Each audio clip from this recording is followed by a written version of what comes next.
తెలంగాణ గురుకుల పాఠశాలల్లో వరుస ఫుడ్ పాయిజన్ ఘటనలు కలకలం రేపుతున్నాయి.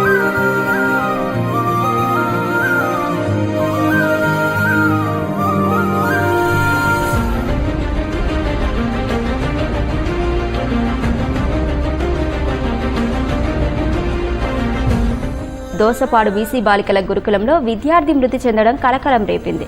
జగిత్యాల జిల్లా మెట్పల్లి మండలం పెద్దాపూర్ గురుకుల పాఠశాలలో ఓ విద్యార్థి అస్వస్థతకు గురై మృతి చెందాడు. 10 రోజుల కింద ఇదే గురుకులంలో 3 విద్యార్థులు తీవ్ర అస్వస్థతకు గురికాగా అప్పుడు కూడా ఓ విద్యార్థి మృత్యువాత పడ్డాడు. సంగారెడ్డి జిల్లా కొత్లాపూర్ జ్యోతిబాపులే గురుకుల పాఠశాలలో ఓ విద్యార్థిని సూసైడ్ కలకలం రేపింది.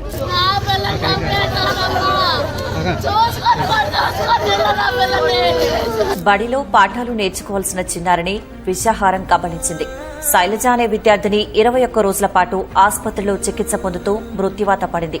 విద్యార్థిని మృతికి ప్రభుత్వ నిర్లక్ష్యమే కారణమంటూ విపక్ష నేతలు భగ్గుమన్నారు.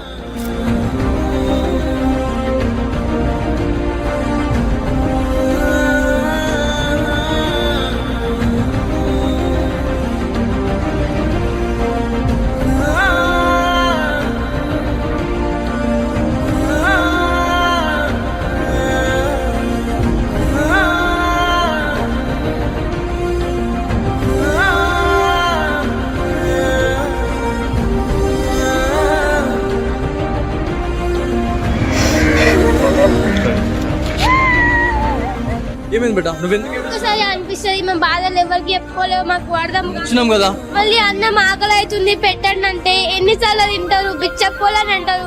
అదే దీనికంటే ఇంటికాడైతే అమ్మ అన్నం ఆకలి అవుతుంది అనగానే పెడుతుంది. నాకు ఒకసారి అనిపిస్తుంది.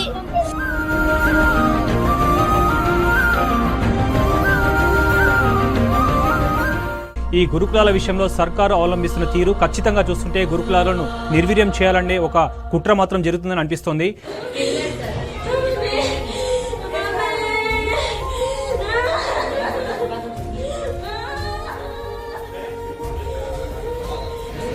ఎంతమందికి ఇబ్బంది?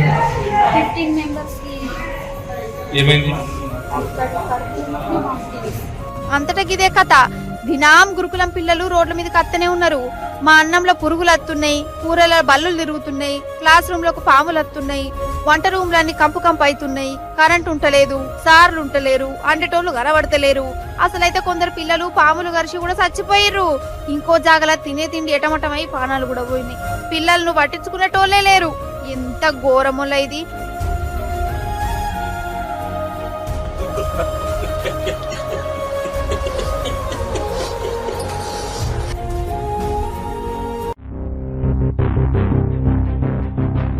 బీఆర్ఎస్ పాలనలో విద్యార్థులు ఎవరెస్ట్ శిఖరాన్ని అధిరోహిస్తే ఏడాది కాంగ్రెస్ పాలనలో ఆసుపత్రి బెడ్లను ఎక్కేలా చేశారని బీఆర్ఎస్ వర్కింగ్ ప్రెసిడెంట్ కేటీఆర్ మండిపడ్డారు.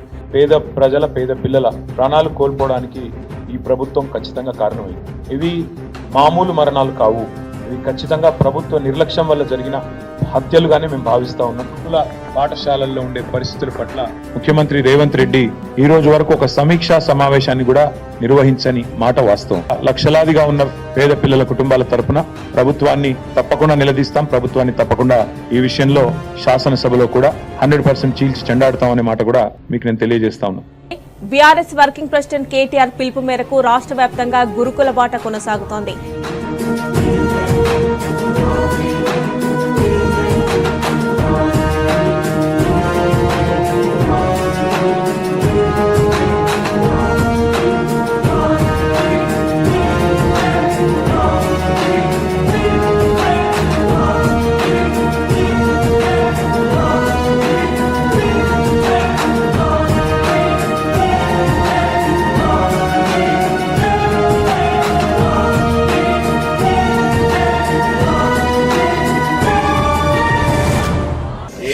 మీరు ధైర్యంగా ఉండాలి. ఇంత ధైర్యం కొట్లాడి ఎట్లా ఏడుస్తే ఇప్పుడు మీకు ఏమి ఇబ్బంది ఉన్నా మళ్ళీ నంబర్ ఇచ్చినాం కదా, 2 నిమిషాలు వస్తాం. మీరు ఏం భయపడదు.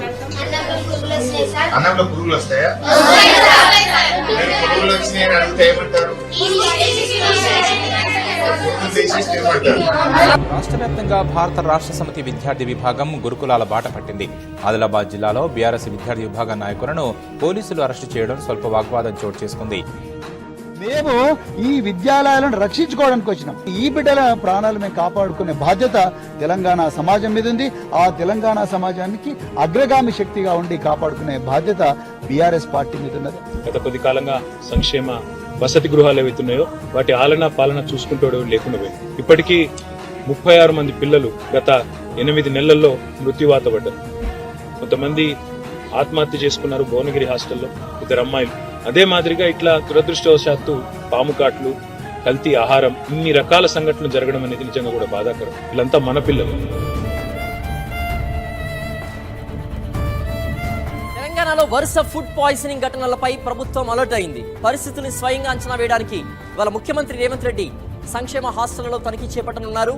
సీఎంతో పాటు డిప్యూటీ సీఎం బట్టి విక్రమార్క సహా రాష్ట్ర మంత్రులు కూడా గురుకులాలను సందర్శిస్తారు. సీనియర్ ఐఏఎస్, ఐపీఎస్ అధికారులు, ఇతర ప్రజాప్రతినిధులు హాస్టళ్ల పనితీరు, విద్యార్థుల సమస్యలపై ఆరా తీయనున్నారు.